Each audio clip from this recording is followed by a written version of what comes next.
Hi, I'm Rachel Gable, and this is your Fair Cattle Markets update for the 3rd of June. The Kansas delegation has sent a letter to USDA Secretary of Ag Tom Vilsack and Merrick Garland, who is the U.S. Attorney General, asking them for an immediate update into the DOJ's investigation into the market impacts following the fire at the Tyson plant in Kansas. Senators Marshall, Moran, and U.S. Representatives Mann, Estes, LaTurner, and Davids are calling on those two for an update from the letter. Although USDA issued a report last summer, it focused on supply and demand fundamentals and did not address the question of legal or anti-competitive behavior. To date, neither USDA nor the DOJ have reported any findings or provided any updates on the investigation. Cattle producers continue to face challenging market dynamics similar to those experienced last spring. Kansas cattle producers are also concerned with the historically wide gap between wholesale beef prices and fed cattle prices.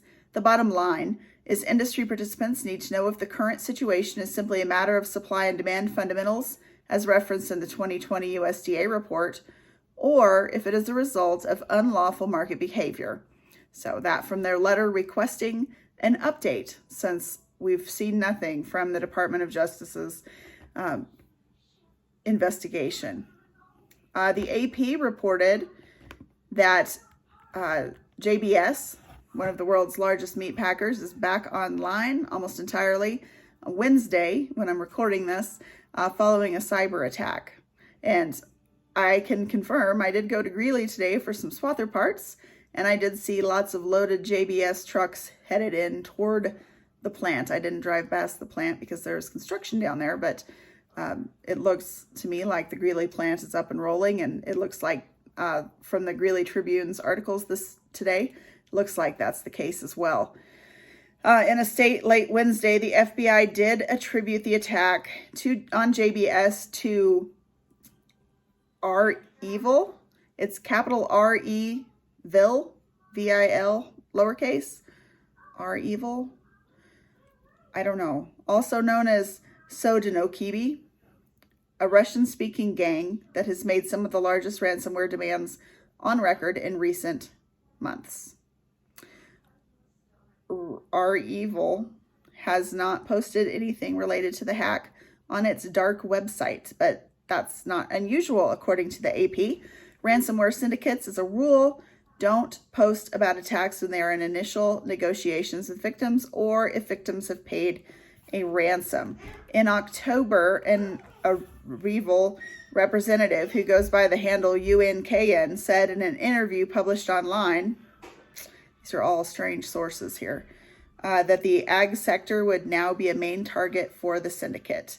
They have also threatened to auction off sensitive stolen data from victims who have refused to pay it.